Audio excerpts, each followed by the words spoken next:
So I'm talking about net neutrality today. I am Molly Martin from Acute Marketing. I am a marketing communications specialist consultant. And you're probably wondering, why would she talk about net neutrality and what does that have to do with us? Well, a couple reasons. I'm a small business owner. All my clients are small businesses. And I've worked for technology companies. And net neutrality has to do with all of those. So I have a graphic coming up, and it's going to have a few startups. So if any of you have heard of these or seen them, just raise your hand when you know it, okay? So no big deal. Any of these startups you've seen, worked for? Okay, so there's like 3 people who have not been under a rock for 20 years. Congratulations. The interesting thing about all these startups, they all started with a dime and a dream. And what that means is they had no money. Facebook started in a dorm room. And I don't know about you, but the poorest people I knew are college students. I was one of them. And why is that so awesome? Because of the open net neutrality. All of that is possible because our internet is free, or at least it was until January 14th of this year. And there are certain things going on in the world that made that possible. But let's go back to 2010. The FCC put rules into place that basically require that providers, internet providers, cannot restrict area or give preferential treatment to the area on the internet. Basically, it means that the internet is free, as we all have loved it for the past 25 years. Yes, the internet is 25 years old and can now buy a car, which is very exciting. That sounds awesome to me, and anybody who's ever worked in technology, but a couple people didn't like it, and those would be internet providers, particularly telecoms like Verizon. Verizon, Wireless, and others challenged it. And so therefore, in January 14th of this year, the FCC open internet rules struck down by a federal court.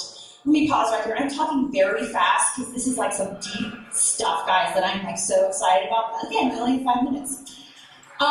So what? Who gives a shit, right?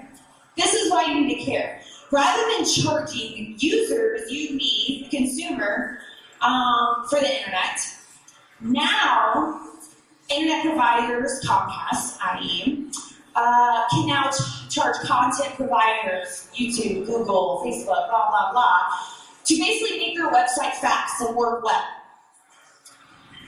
Example, this is an example. Essentially now the internet is tiered. So tier 1, you have basic browsing, basic internet, whatever, right? Basic email. Tier 2, so that's your basic $30 in this scenario. Tier 2, you pay an extra $5 or according to whatever Comcast wants you to pay. And you get social media, Facebook, Twitter, any other social media startup. Tier 3 is, we'll say, YouTube, and this scenario, all these other BBC, blah, blah, blah. You get the picture. It goes up nuts. So essentially, Comcast is deciding you have to pay, the content provider has to pay Comcast in this scenario money to get their information out there. And that was the rub, people. When Facebook came out, that was the great thing about the web. You have this web, this net of information out there free. Suddenly that's not the case. And suddenly that new startup that could be the next Facebook is not the new Facebook because they don't have the money that Facebook has. So we're AdTech, right? Suddenly, this new net also creates a whole new world for advertising. I'm a pay for Pandora. Jeff just said people don't like to be sold to. I don't like being sold to. I also don't like paying for stuff. And Pandora is free for me, and I'll listen to ads all I want because it's free. Well, now with this new net, the content providers are not only deciding what ads go on, but how they go on and how frequently. So that's where you guys might be interested. So now you're like, well, crazy girl, that's my worst case scenario. This isn't Fox News, don't scare me.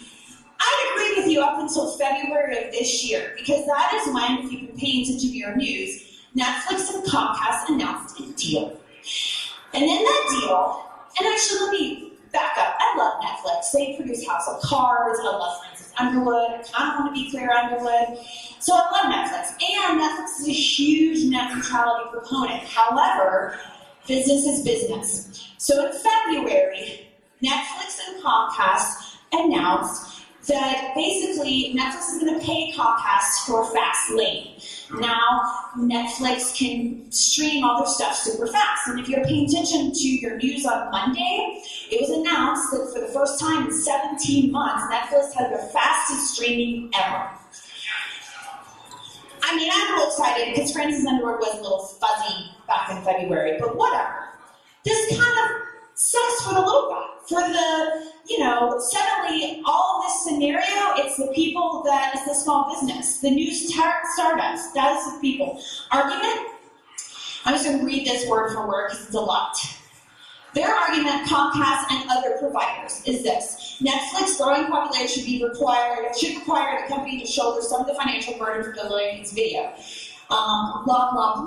I have a brilliant project. It's going to be online. You can read that. But basically, Comcast is saying that Netflix needs to pay for some of this. And also, you know what? Demand should determine the cost of the internet.